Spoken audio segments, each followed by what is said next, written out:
Olá pessoal, tudo bem? Como é que vocês estão? Então hoje a gente vai estar falando sobre Outubro Rosa, sobre como que a gente pode estar prevenindo e a importância também da psicologia e no tratamento da questão do câncer de mama, né? Hoje a gente vai ter uma convidada especial, que é a doutora Patrícia Oliveira. Daqui a pouquinho ela vai entrar aí conosco. Então, só vamos aguardar. Se caso vocês tiverem qualquer tipo de dúvida, vocês podem estar participando aqui, encaminhem para as pessoas que vocês conhecem, que gostariam de estar acompanhando essas dicas que a gente vai estar dando hoje, tá bom? Olá, tudo bem? Como é que vocês estão? O som tá legal, pessoal. Se vocês puderem mandar um joinha, eu já agradeço muito.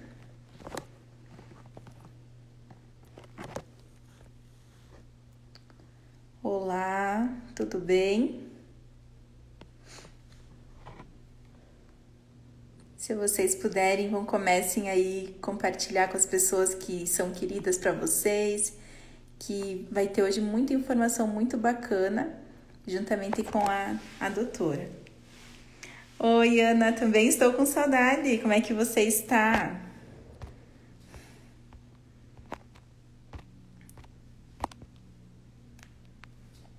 Só um minutinho que eu vou chamar ela aqui.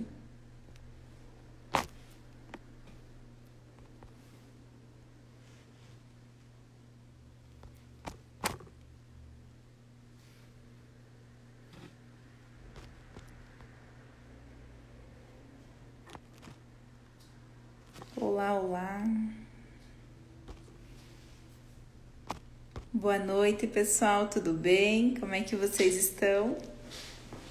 Como é que tá o som aí para vocês? Tá tudo bacana? Dá para ouvir legal? Só um minutinho que eu vou chamar aqui a doutora.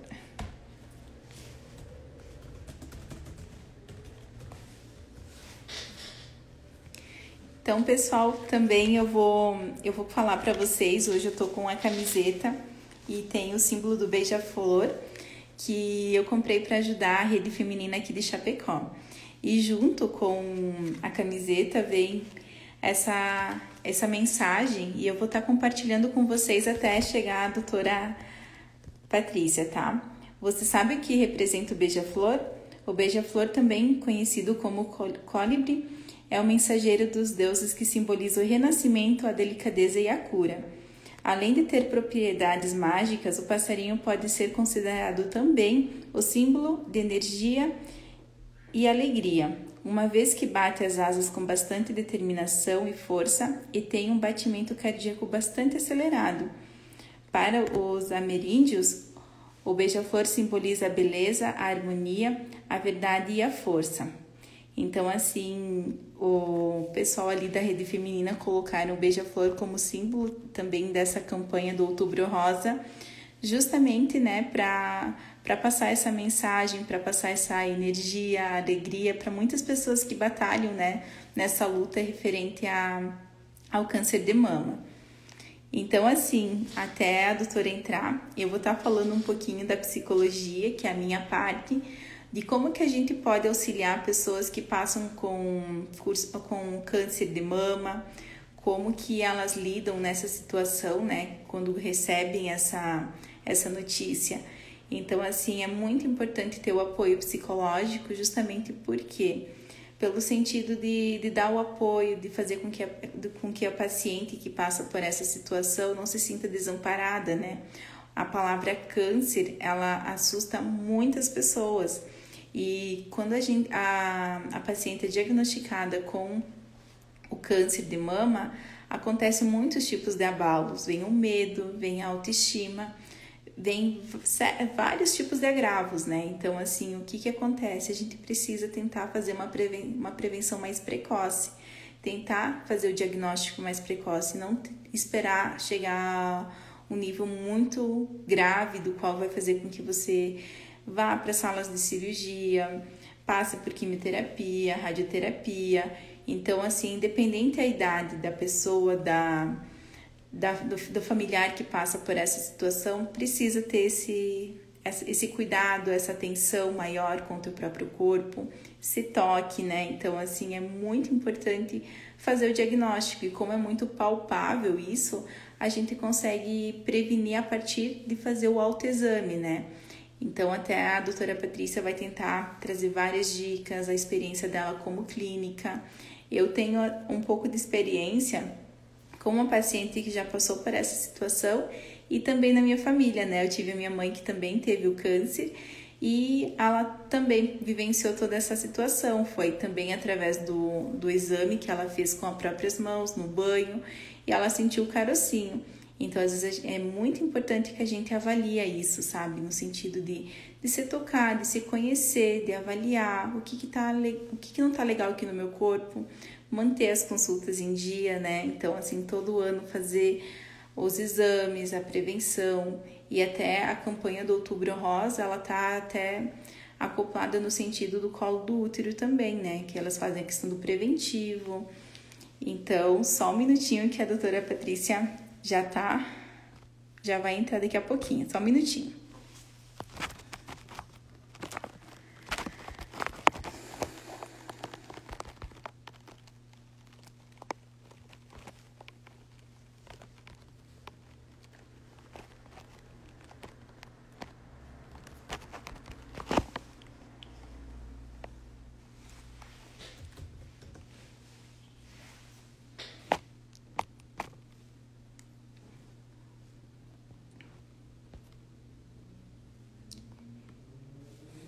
E pessoal, como é que tá para vocês aí a questão do autocuidado?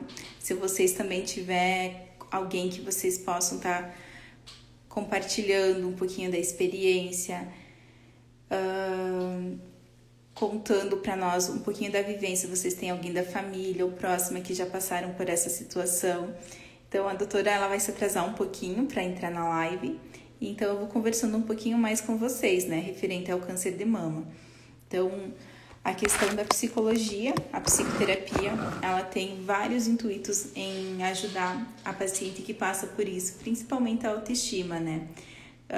Existem várias redes de apoio, inclusive a rede feminina é uma delas, que auxilia muito os grupos de mulheres que passam, né? E que possam estar, como é que eu posso dizer, compartilhando a história, as vivências, as dores e como elas passaram por isso, né? E através disso, elas conseguem criar uma energia, uma rede um pouquinho maior para poder se auxiliar nesse momento onde que vão estar passando.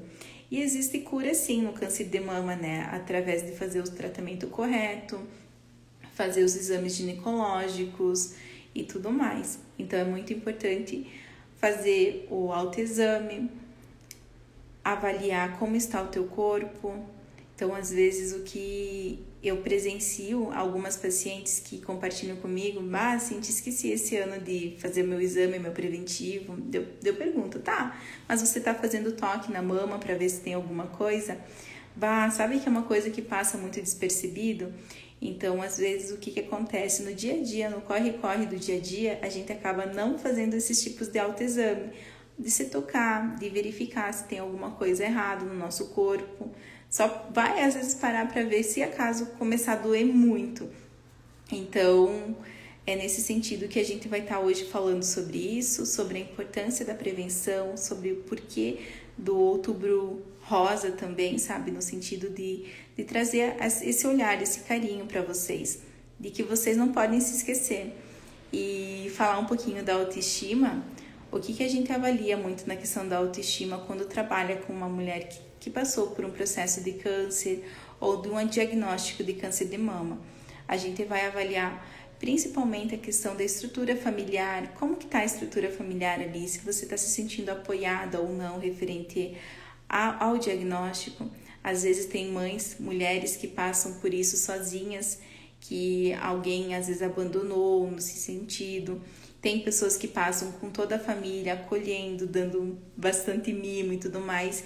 E é muito importante que nesse momento o paciente seja acolhido, pessoas próximas estejam ali junto com ele, porque às vezes o tratamento ele é bastante agressivo, né? Principalmente quando acaba a questão da perda do cabelo por conta da quimioterapia.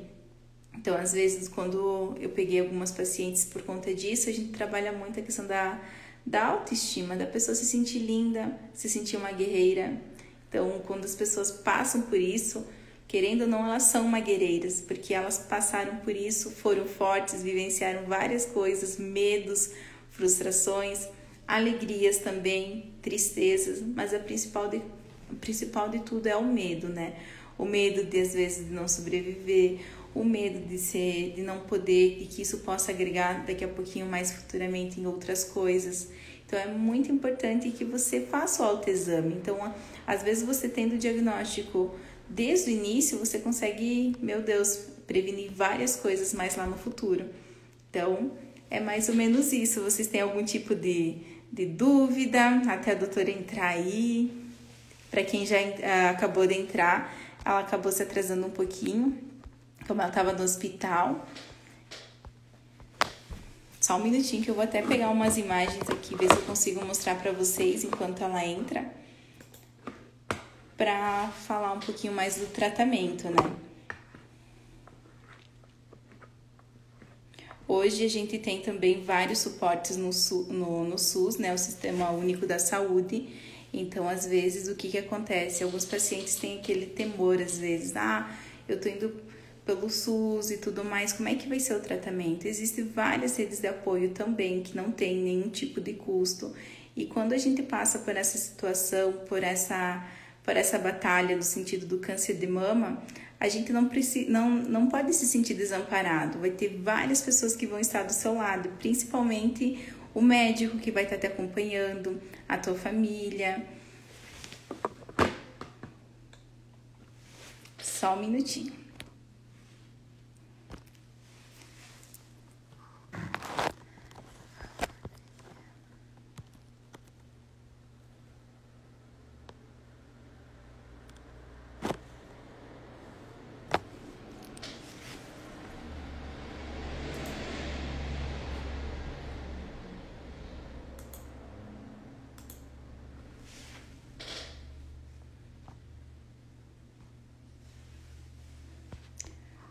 Voltando aqui.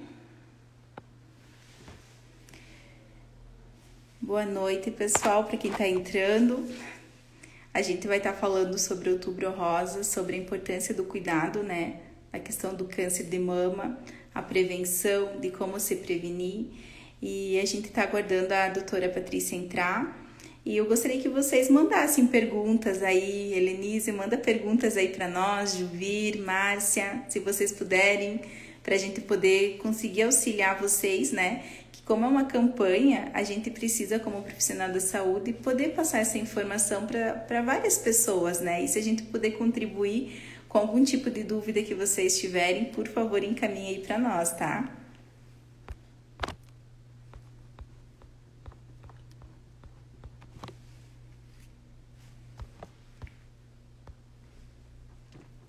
Boa noite.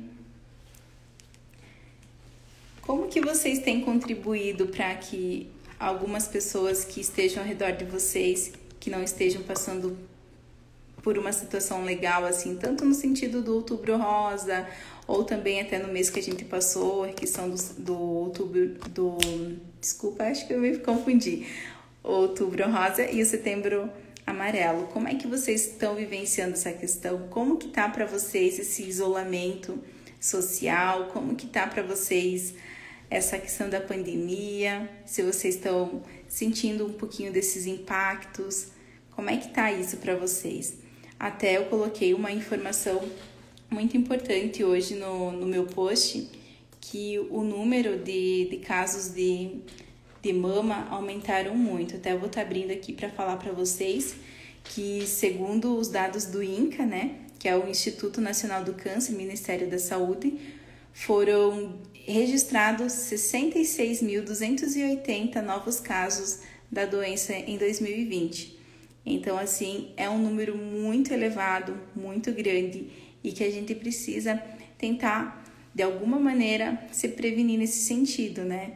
Então, hoje, juntamente com a ginecologista obstetra Patrícia, a gente vai estar trazendo várias informações, e ela, como cuida também dessa saúde, da saúde feminina, ela tem essa especialidade, é doutora da saúde da mulher também. Ela vai trazer vários assuntos muito importantes referente a esse cuidado da mulher, de como tá prevenindo isso e não deixar que se agrave tanto, né? Boa noite, Cleci, tudo bem? Só um minutinho, pessoal.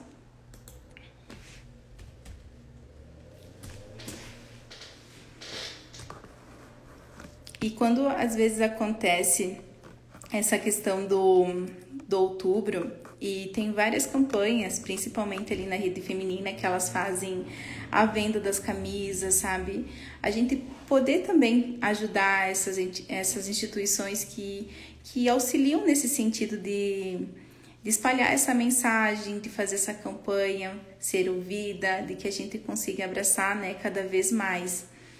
Então, até a Selma aqui colocou, a prevenção é muito importante, passei por isso e sei como é sofrido o câncer. Então, assim, para quem não conhece, a Selma é minha mãe, ela passou por isso. E até se tu se sentir à vontade, mãe, de compartilhar aí conosco, como que foi essa questão do câncer de mama, como é que você se sentiu, se você teve o apoio e tudo mais. Compartilha aqui conosco, tá bom? A doutora Patrícia já entrou aqui, só um pouquinho.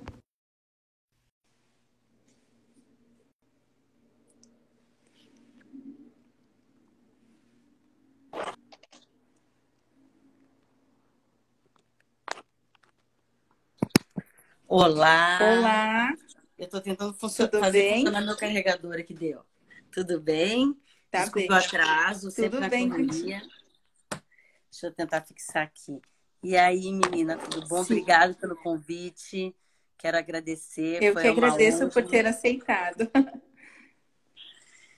E peguei um pouquinho agora da história. Tua mãe teve câncer de mama, então? Sim, a minha mãe teve câncer de mama, ela foi diagnosticada em 2016 e a gente fez todo o processo, foi feito toda a quimioterapia, a rádio, foi retirada a mama também. Ela passou pela perda do cabelo também, teve a questão.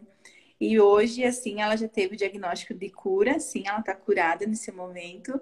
E foi uma batalha, sabe? Hoje a gente se sente, sabe, cada vez mais unidos e guerreiras por ter passado por isso. Eu falo assim porque a gente que estava junto, a gente sofreu junto, a gente chorou junto e foi uma grande conquista hoje, assim, no nosso dia atual. Não, com certeza. Porque o câncer de mama, ele não é somente a doença, é todo o estigma que a palavra carrega, a força dessa palavra, né? E às vezes a gente Exatamente. não se dá por conta da força da palavra, mas quando você fala câncer, a pessoa já se morre. Tenho certeza que não vai dar. Né? E não é assim, porque cada câncer tem um comportamento diferente, não são todos iguais, e cada mulher reage de uma forma diferente. Então, Exatamente. eu tenho histórias assim para contar, né? E tem duas histórias que eu gosto muito de falar, porque são histórias que me fazem pensar o quanto que o psicológico da gente influencia na doença, né? Eu tenho uma paciente que teve câncer de mama. Ela veio no meu consultório para fazer um exame de rotina. Quando eu examinei, era um câncer. Assim, na palpação dava para ver que era o câncer. Era um nódulo enorme, pétreo. Sim, não tinha como ser outro diagnóstico. Pedi para ela fazer o exame, ela fez, me trouxe. E não, ela saiu braba. E não me trouxe. Um ano depois, ela voltou com cara bege e para fazer um exame de rotina coletar preventivo. Eu examinei ela de novo e disse: você não operou esse teu câncer? Não é câncer. É sim, guria. Faz um ano que tá perdendo tempo. E aí ela foi, sumiu de novo. Apareceu depois de uns 6, 8 meses fazendo quimioterapia. Examinei ela, uma massa abdominal. Disse, olha, ou é uma metástase de ovário, ou o teu útero tá grande, tu pode estar grávida. Saiu furiosa comigo. Nunca mais voltou. Mas aí eu encontrei a irmã dela e a irmã dela me contou que ela realmente engravidou no meio da quimioterapia e teve o bebê. Então é um câncer avançado e ela ainda teve o neném no meio desse processo por negação, né? Talvez ela pudesse até ter tratado antes, talvez pudesse ter feito um pouquinho diferente. Não sei como é que ela tá hoje. Mas como o processo de negação pode atrasar no diagnóstico e no tratamento, né? Isso é uma coisa muito importante. Exatamente, Então, Patrícia, porque até até quando a minha mãe, eu estava junto com ela na consulta com o doutor, até foi o doutor Mackey que tratou ela. Quando ele falou, foi um baque daquele, sabe? Minha mãe entrou em pânico e eu, assim, tentando engolir, sabe? Tentando ser forte para tentar passar força para ela, sabe? Mas às vezes esse ponto que você colocou da questão da negação, da questão da aceitação, é muito importante de você aceitar que você tem o câncer e que você precisa trabalhar com isso, né? porque tudo que a gente enfrenta, qualquer diagnóstico, né? Que a gente enfrenta tem apoio, tem acolhimento, a gente se fortalece e a Uhum. gente tem muito mais chances de cura, né? Às vezes a pessoa tem até cânceres avançados, mas a pessoa acredita tanto naquele tratamento, tem tanto apoio, tem tanta vontade de viver, que quando tu vê, ela Uhum. supera as expectativas. Porque a expectativa, quando a gente fala de expectativa de vida, a gente fala de uma estatística que foi feita em cima de um grupo de pessoas.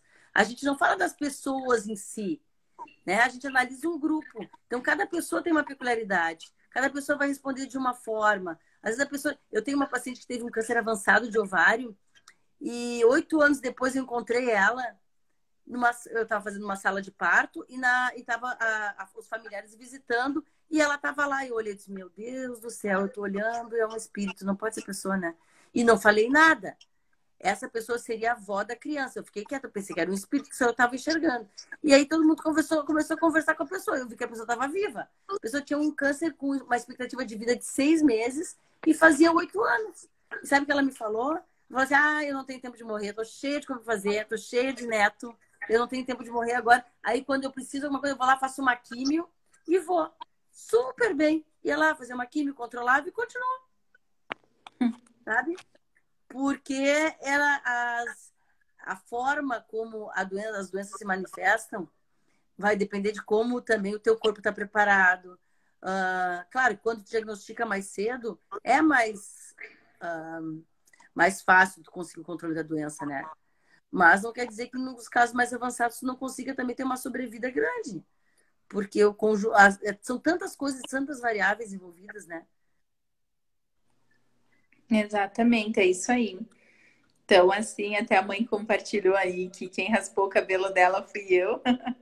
E Oh. foi um momento assim, às vezes, como eu tenho esse modo de brincar bastante, de sorrir e tudo mais, até eu tornei aquele momento assim, meio que alegre, quando eu vi que ela estava ficando um pouquinho tensa.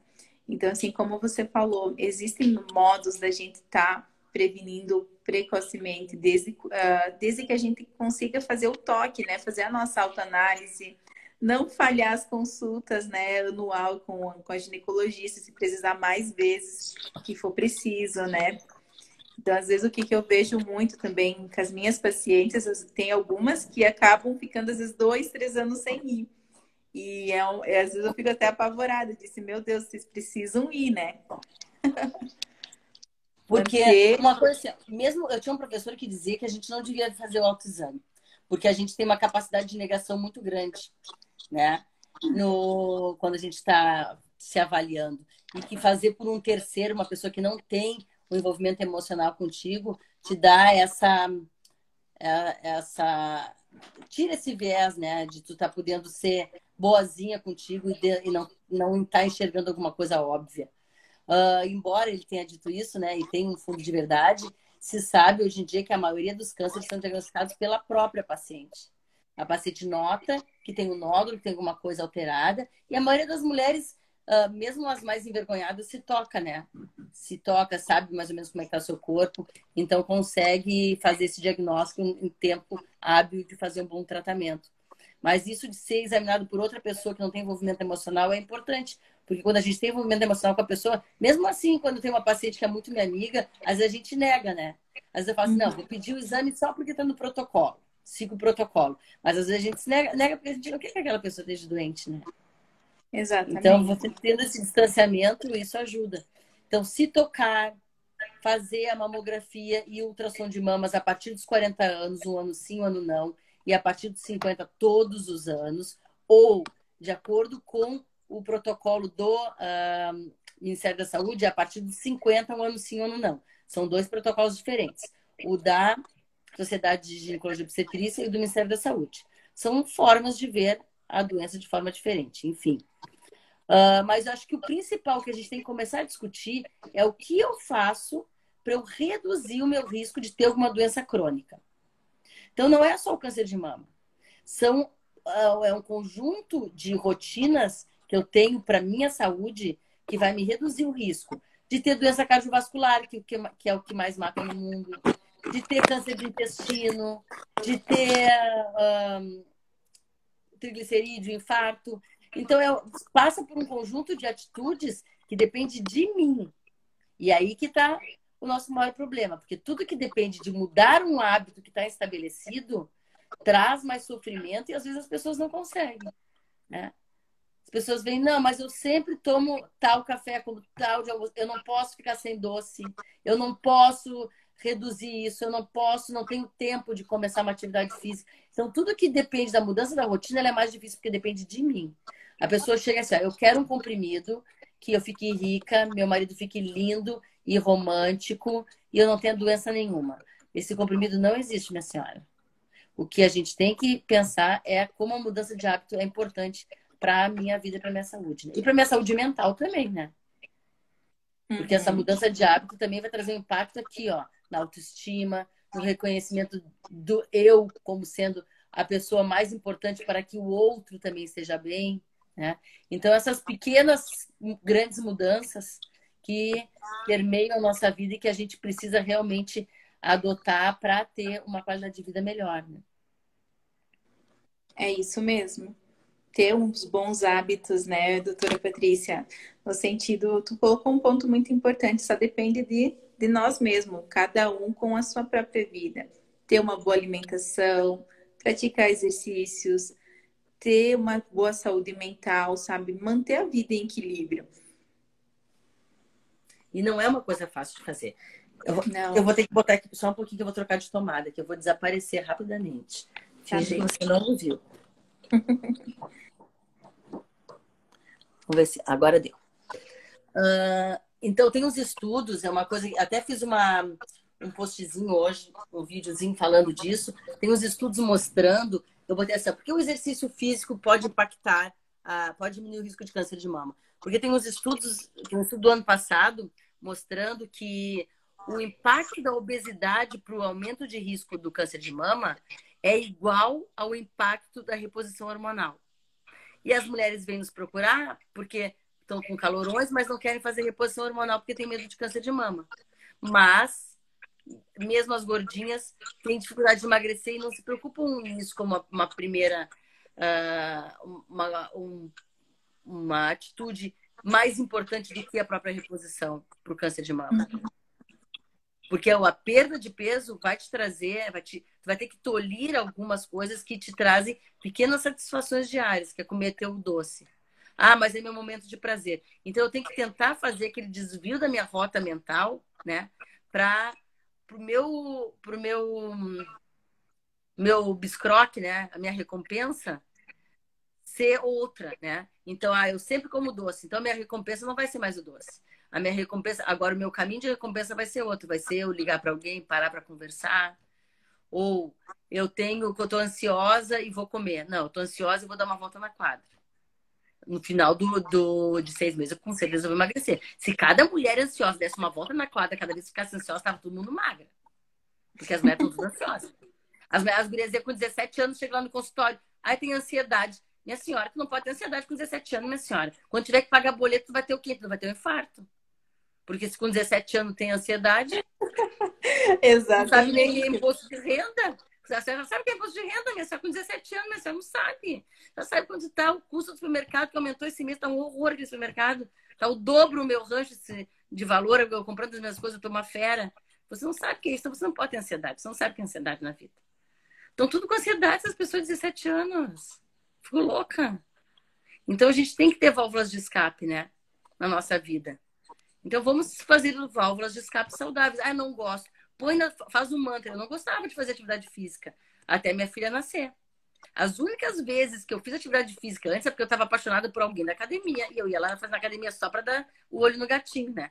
Quando eu era piá. Aí depois eu tive a minha filha e aí a água bateu na bunda e eu comecei para academia todo dia com um mantra de eu gosto, eu gosto, eu gosto, eu gosto. E agora eu gosto, realmente. Agora eu não consigo parar de ir. Mas a gente tem que fazer essa autolavagem cerebral de fazer mantra. Não é eu não posso, eu posso, eu posso, eu posso, eu posso. Um dia eu vou conseguir. Não que isso seja fácil, né? Eu tô falando de uma forma que parece, ai, como é simples. Não é. Mas a gente tem que ter foco e determinação. Então, se a gente pensar que isso vai aumentar a nossa expectativa de vida, de repente isso faz a diferença, né? De eu conhecer o meu neto ou não conhecer o meu neto, né? Eu mudar uma atitude. E às vezes é uma pequena atitude assim. Eu quero correr a rústica.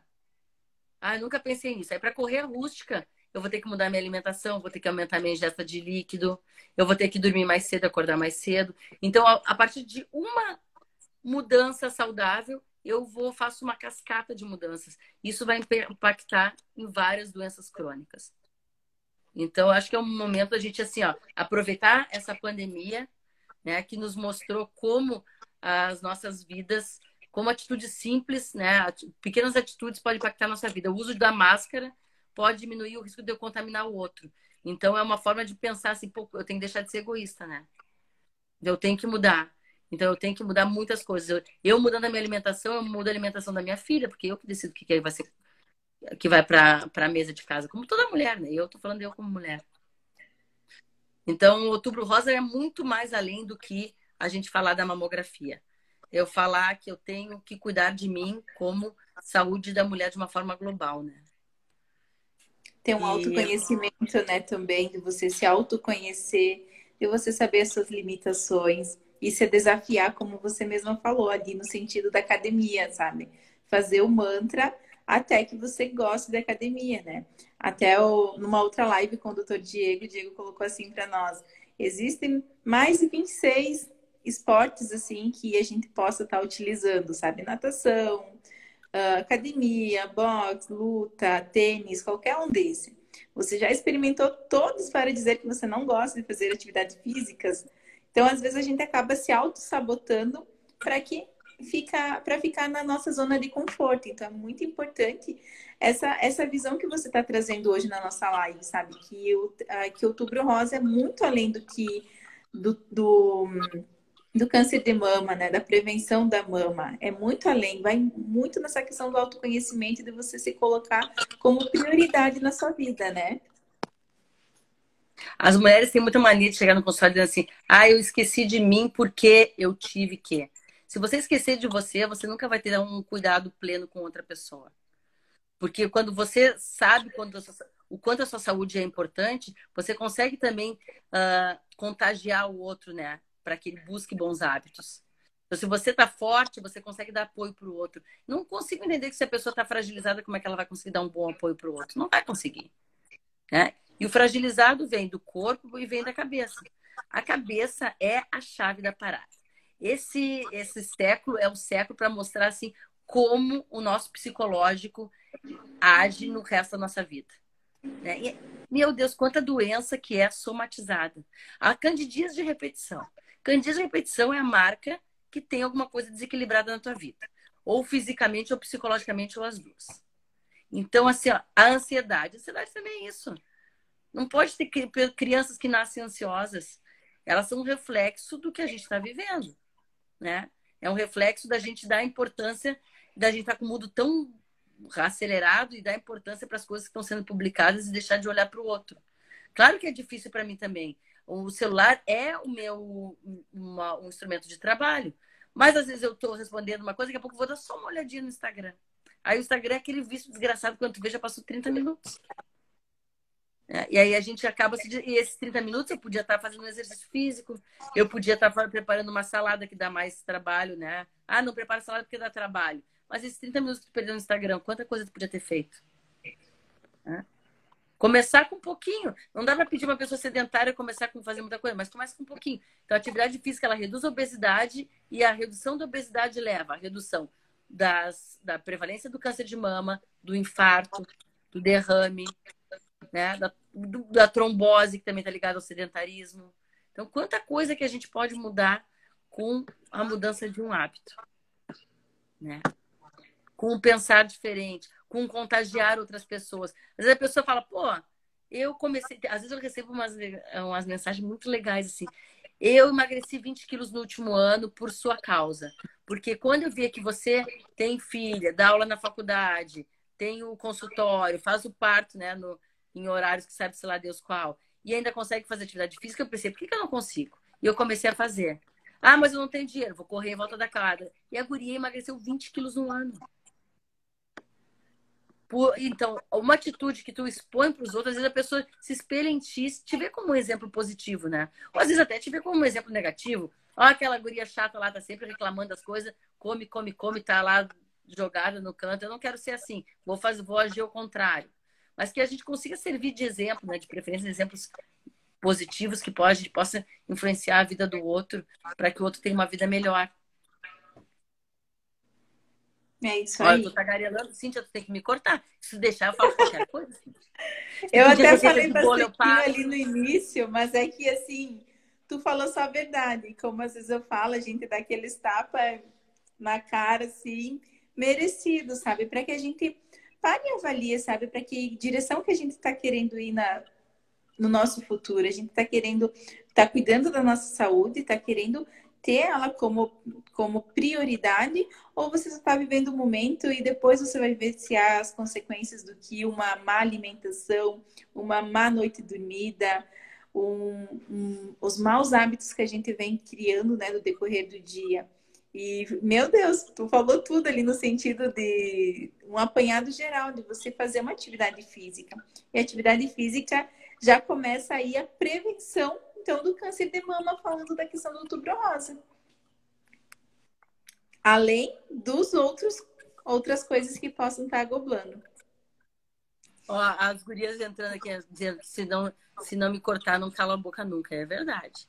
Eu vou falando. Que falar não é o problema é parar de falar. É isso aí. Então, aí o Outubro Rosa também, né, se aproveitou essa oportunidade para falar do câncer de colo de útero. Então, se estima que somente cerca de 15% das mulheres que deveriam fazer o preventivo estão fazendo hoje em dia.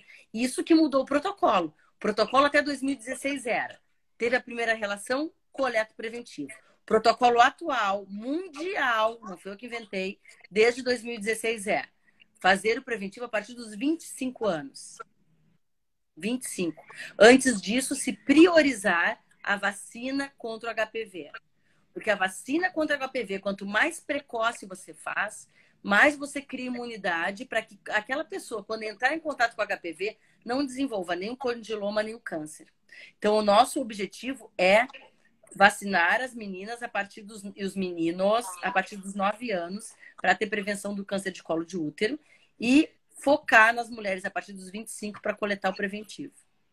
Então, olha, quanta coisa a gente pode aproveitar, né, o Outubro Rosa para falar. Né? Olha só que interessante essa questão do preventivo. Eu não sabia que o protocolo tinha mudado, né, no sentido dos 25 anos e nossa, é muito, muito bacana essa informação. Ó, eu tenho dificuldade de coletar a partir dos 25, porque eu aprendi que tinha que ser a partir do... Olha como é forte o que a gente aprende, está lá dentro de mim, está escrito que é para começar com os 25 e eu aprendi que é a partir da primeira relação. Aí o que eu fiz para mim mesma para barganhar comigo? Eu coleto a partir dos 20 anos. Porque aí eu consigo barganhar comigo, isso que eu tenho um problema de mudar também a minha rotina. Olha que desgraça que é essa coisa de rotina na vida da gente. Mas eu consigo, eu aprendi, eu participei, minha faculdade participou do protocolo da vacina do HPV. Eu sei quão importante é a gente começar a vacinar a partir dos 9 anos. Tá aí a Fábio Funk da prevenção, que tá ali, ó. Oi, Fábio, fala um pouquinho aí também. Como é importante a gente vacinar meninas e meninos. E a vacina pode ser feita até os 45. Então, você teve câncer de colo de útero, faça a vacina para prevenir recidivas. Você tem o HPV, faça a vacina para prevenir que o HPV se manifeste na forma do câncer ou dos condilomas. Né? E tudo isso a gente aproveita o Outubro Rosa para falar. Porque o Outubro Rosa é só uma brecha, né, para a gente falar de quão importante é a gente cuidar da nossa saúde. É isso aí. E até assim, aqui a prevenção, a Fábio falando aqui, os meninos e homens 9 a 26 anos devem se vacinar contra o HPV também. Então, assim, não é só as mulheres, os homens também, né? Os homens Então, também. Na Europa, os homens também fazem vacina. Aqui no Brasil, isso começou com a campanha primeiro para as meninas, né? uhum, Então, mas os homens também, porque os homens acabam sendo disseminadores da doença, né? sim. Porque um homem, Até, é mais frequente um homem ter relação com mais mulheres do que uma mulher ter relação com muitos homens, né? é isso Mais aí. frequente. Até teve uma pergunta aqui, doutora Patrícia, assim, no sentido de os homens também podem ter câncer de mama? Podem. 1% dos casos de câncer de mama são em homens. Eles são mais Uhum. facilmente detectáveis, porque o homem, né, ele não tem aquela mama volumosa, então é mais fácil de detectar. Mas geralmente são cânceres bem agressivos. Então é importante não ter vergonha, procurar uma mastologista para fazer esse diagnóstico e para começar o tratamento, né? Ó, tiveram Uhum. algumas perguntas aqui, eu vi alguns comentários. A Mayra fala. A Mayra é assim, ó, ela é super minha amiga, ela me segue, ela participa das lives com gestante e tudo. Ela nem é gestante, mas ela tá sempre me dando apoio. Ela falou aqui, ó, a pandemia virou desculpa para a pessoa não se mexer. É verdade. Porque estão tudo fazendo churrasco que eu sei, mas na hora de fazer uma atividade física diz que não pode, usando como uma desculpa, né? A Cris Maruso, que está nos acompanhando aqui, que teve neném, ela tá lá fazendo, ela posta lá nos stories, fazendo atividade física com a filha dela junto. Às vezes a filha no colo, a gente tem como fazer se a gente quiser. Exato, até tem algumas academias que estão, né, se ajustando, colocando espaço, kids lá para as crianças brincar. Até eu tenho uma paciente que ela leva os filhos dela para fazer a atividade lá funcional, que é para as crianças e ela também acaba fazendo atividade física. E É, querendo ou não, a gente olhando esse exemplo, a gente já vê um bom hábito da mãe levando os filhos para fazer atividade física desde pequenininhos, né? claro, e os filhos se acostumam e depois levam isso para a vida. É o Isso, exemplo que a gente dá. se torna um hábito. Eu Exato. frequento a academia Oxigênio, né? A Oxigênio tem uma parte para as crianças e está fazendo agora uma atividade física para a coordenação motora das crianças. E a Marcela tem a coordenação motora que nem a minha, pobre da criança. Então a gente já teve que começar cedo, né? Para ela não virar uma mini Patrícia também nisso, né? Olha só. Até tem a Maria aqui. Na área pública já fazem a partir dos 9 anos a vacina? Eu acho. A vacina do HPV? Isso. Eu acho que agora no sistema público a partir dos 11. Eu Uhum. até tenho que confirmar essa informação. Eu não estou conseguindo fazer meu carregador carregar meu celular, pessoal. Pelo amor de Deus. Deixa eu ver se eu consigo. Teve até aqui a Catise falando também, a Kati, acho que é. Mulheres em geral precisam fazer a vacina. E logo aqui a Fábio já respondeu: todas as mulheres até 45 anos devem se vacinar. E até ela colocou ali, ó, sigam a Prevent Vacina. Prevenção. Uhum. Isso, que tem várias dicas sobre prevenção do câncer no Outubro Rosa e novembro será Novembro Azul para os homens. Então é muito importante, vamos lá, né?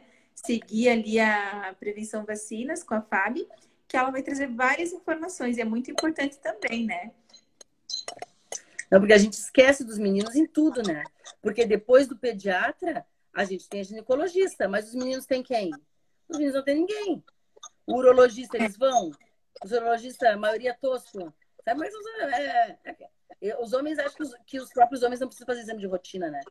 É, Então, e é aí bem complicado também achar esses urologistas para crianças, né? Até eu tenho um pacientinho que está com dificuldade e eu, e juntamente com a mãe, estamos com dificuldade de achar um urologista que seja especialista em crianças.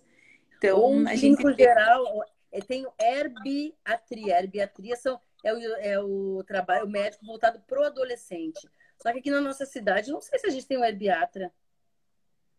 Pelo menos eu desconheço, Olha só. né? Para fazer essas ações de saúde mesmo voltadas. Então, até o Ministério da Saúde começou nos orientando desde 2016 que no pré-natal a gente peça exames para os homens como uma forma de também começar a prevenção masculina. E aí, quando vão fazer comigo exames pré-concepcionais, né, para engravidar, eu peço para ver a carteirinha de vacinação, eu faço, dependendo da idade, se tem história familiar, a gente já faz os exames antes de mama na mulher, antes de começar as tentativas, né? Sim, Então, a gente tem que ter esse jogo de cintura, de aproveitar essas oportunidades para sempre falar em prevenção. é isso aí. E às vezes a gente, né, abraça essa causa no outubro justamente porque é uma campanha, mas que não deva se esquecer, né, no decorrer dos anos, que seja janeiro branco, que seja o setembro amarelo, novembro azul, outubro rosa, que a gente possa olhar para nós mesmos com mais carinho e deixar a nossa saúde em dia, né? Até Verdade. tem aqui a Patrícia colocando, se tem nódulo no útero, tem como fazer essa vacina? Nódulo no útero. Isso. Eu não sei se nódulo no útero seria miomatose, o que, que ela quer dizer com nódulo no útero. O que eu quero dizer é assim, que a vacina contra o HPV ela é feita em condições. Nas crianças, de preferência, se faz só 2 doses abaixo de 14 anos, porque a imunidade é tão boa que ela consegue responder de forma mais do que satisfatória. E a partir dos 14 anos, 3 doses. Quem nunca teve HPV, ela vai ter uma prevenção para ter para essa primeira manifestação se entrar em contato. Ela não previne que você pegue. Ela previne que você desenvolva a doença. Ou o condiloma, ou o câncer de colo de útero, câncer de reto e câncer de cabeça e pescoço, que são os cânceres que podem estar ligados ao HPV, em homens e mulheres. E é naquelas pessoas que já tiveram contato, que têm o diagnóstico de ter contato com a doença, ela previne também que se manifeste. Por isso que ela é importante fazer em qualquer faixa etária, até os 45, que ainda tu tem o desenvolvimento de imunidade, porque tu previne o desenvolvimento dessas características. Outra coisa que me passou aqui, porque sabe que eu começo, né? Vou lembrando das coisas que eu vou falando, Cíntia. Tu me interrompe, Cíntia. Tá Então, bom, pode deixar. nós temos a vacina para o câncer de colo de útero, câncer de reto, câncer de cabeça e pescoço, a vacina HPV. Nós temos a mamografia e o ultrassom como método complementar, ou a ressonância como complementar para rastreamento de câncer de mama. Mas a gente tem a prevenção primária, que é combater o sedentarismo fazendo atividade física para não ter obesidade, diminuir a ingesta de gorduras que também estão ligadas ao câncer de mama, diminuir o risco de uso inapropriado de hormônios, que também pode estimular, né? O uso inapropriado, às vezes a gente tem indicações, né? Então a gente tem que levar tudo isso em consideração.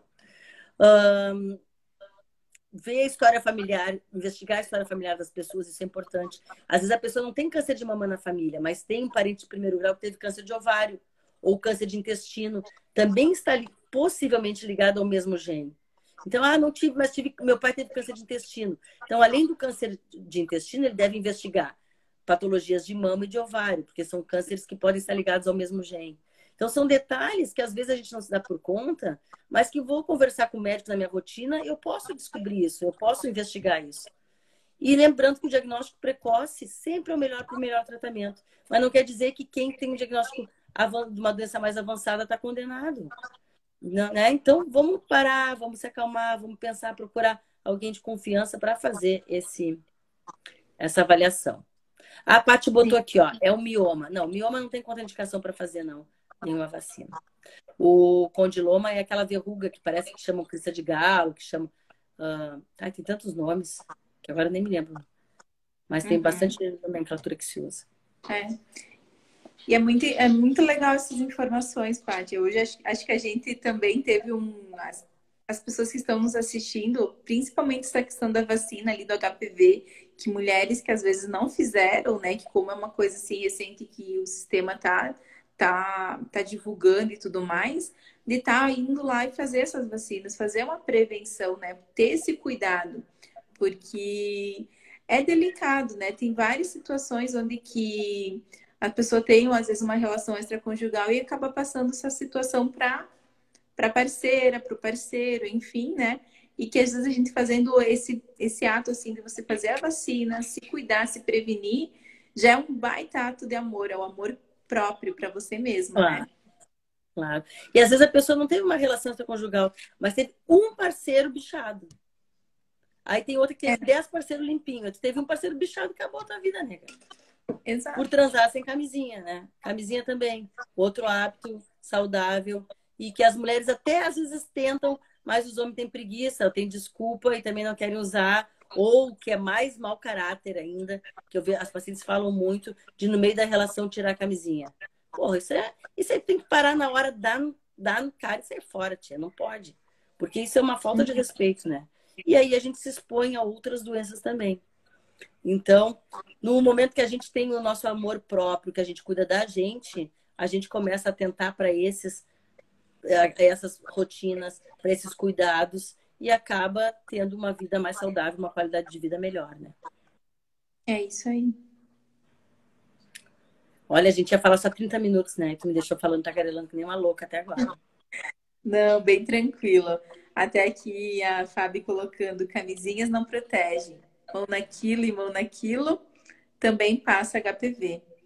Tem aqui a Kate também perguntando: doutora, fiz o meu pré-natal com você em 2015 e de praxe no pré-natal essa vacina? É Não, de praxe? Não?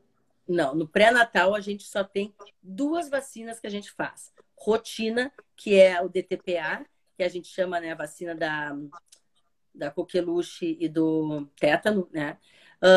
Que a gente faz a partir das 20 semanas. E hepatite em quem não tem. A vacina não tem imunidade.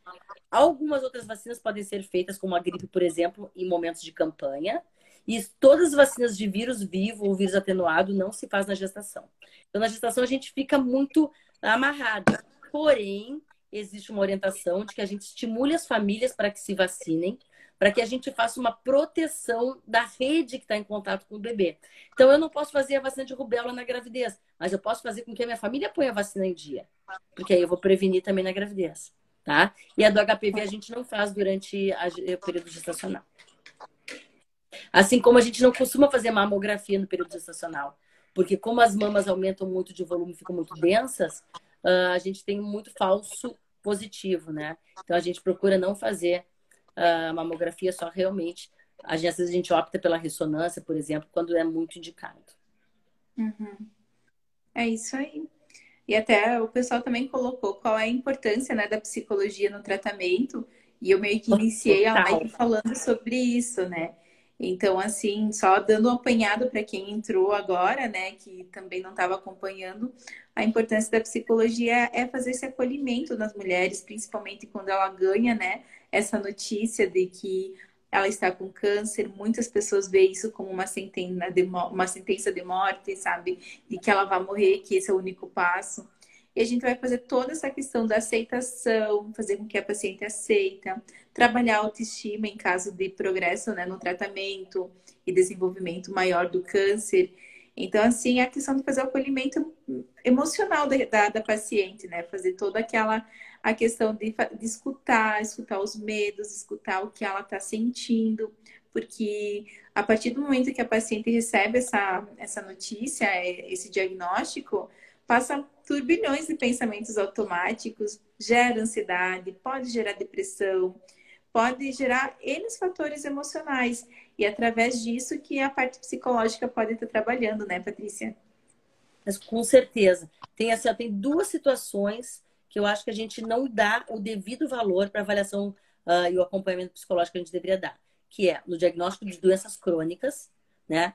Não só o câncer, mas outras doenças crônicas que têm impacto, por exemplo, o diabetes insulino independente tem impacto na vida da pessoa. Imagina, a criança, adolescente, qualquer idade tem impacto. Tu tem que fazer restrições, né, quando tá no convívio social, porque tu tem uma doença restritiva. No câncer, com certeza, e no ciclo gravídico puerperal. O Ministério da Saúde também orienta o pré-natal psicológico e as mulheres às vezes, não, acho que isso é bobagem, não, porque o meu plano não tem psicóloga, eu vou ter que pagar a parte, não sei. Mas o impacto que essa mudança na rotina traz para a tua vida, ela é tão grande que pode fazer com que tu te perca no meio do caminho e tu não nota, né? É, exato. Então, tu ter que, por exemplo, eu vejo assim, as minhas gestantes, né? Que durante o pré-natal tem tantos medos que vêm à tona quando tu te dá por conta que tu vai ser responsável por uma vida. E isso pode te prejudicar, inclusive, o teu trabalho de parto. Às vezes elas ficam tão tensas que prejudicam o trabalho de parto. Então, combater esses medos antes da batalha final é importante. Então, combater os teus medos quando tu vai estar entrando na quimio, quando tu vai para a cirurgia, combater antes para ir mais fortalecida é importante. Então, esse acompanhamento psicológico é fundamental. Eu acho que, Exato. assim, ó, a gente... tem que bater mais nessa tecla. No nosso grupo, a gente tem um grupo de acompanhamento, né, o Acolher. A gente está conversando, começou a fazer parceria com outras psicólogas também, para a gente tentar fazer uma rede mais importante, assim, de suporte psicológico, porque o psicológico é o que vai mandar tudo. O É. psicológico tem uma E influência hoje a gente total. percebe que foi desmistificado também essa questão do psicólogo que trata louco, né? E a maioria dos meus pacientes, a partir do momento que eu chego e falo a questão da alta, eles falam, Cíntia, não foi nenhum gasto, foi investimento. Então, assim, às vezes vai Claro. quebrando esses conceitos dos pacientes, sabe? A questão da psicoterapia. É tão bom você falar, é tão bom você ser compreendido sem ter esse julgamento, né? Até aqui tem a Fábio falando de novo. Para todo mundo, terapia é fundamental e é muito nobre.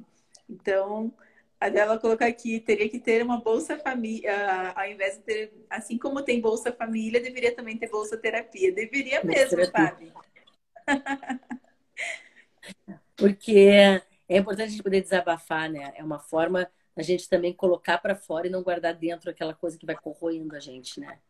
Então eu Exato, acho e se assim que conhecer primeiramente, né? De você tentar olhar para a tua tristeza, para o que está te fazendo mal, com um olhar de amor, porque ninguém está feliz o tempo todo, sempre a gente vai estar oscilando de vez em quando.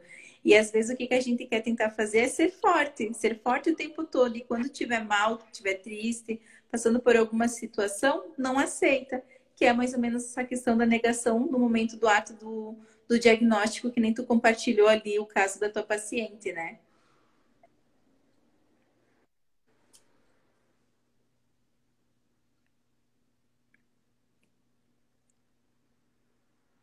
Acho que eu não tô teu. Pessoal, vocês estão me ouvindo? Não tô ouvindo a Patrícia.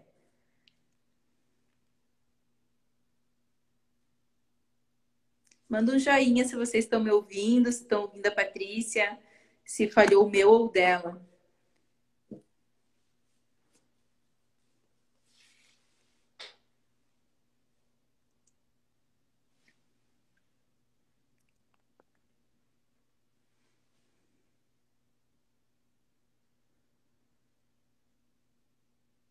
Tá bem, acho que caiu da doutora Patrícia. Então eu vou ver se ela vai entrar. Não sei se foi a questão da bateria dela. Deixa até eu ver aqui com ela se ela vai entrar de novo. Tá. Possivelmente seja a bateria dela, que ela até estava comentando que estava tendo dificuldades. Então, é mais ou menos nesse sentido que a gente estava falando, sabe? De vocês tentarem olhar com amor, com cuidado. Se precisar, busquem ajuda. Tem vários profissionais que possam estar auxiliando, né? Inclusive, a doutora Patrícia é uma excelente profissional, uma excelente ginecologista. Então, se um dia vocês precisarem, né, sem sombra de dúvida, super indico também. E na semana que vem eu vou trazer também mais uma live com outra ginecologista também ótima, a doutora Thaisa. E a gente vai estar falando também sobre isso, tá? A doutora Thaís Lunardi, né? Acho que ela está aqui conosco também assistindo a nossa live. E eu acho que eu vou encerrar a live, porque já tá contando aqui os minutinhos restantes da nossa live. Quero agradecer cada um de vocês que estiveram aqui conosco, tirando as dúvidas. Espero que a gente sanou todas as dúvidas de vocês. Se ficou qualquer tipo de dúvida, nos mande no direct aí que a gente possa estar respondendo vocês, tá? Agradeço imensamente vocês e até mais, tá? Tchau, tchau.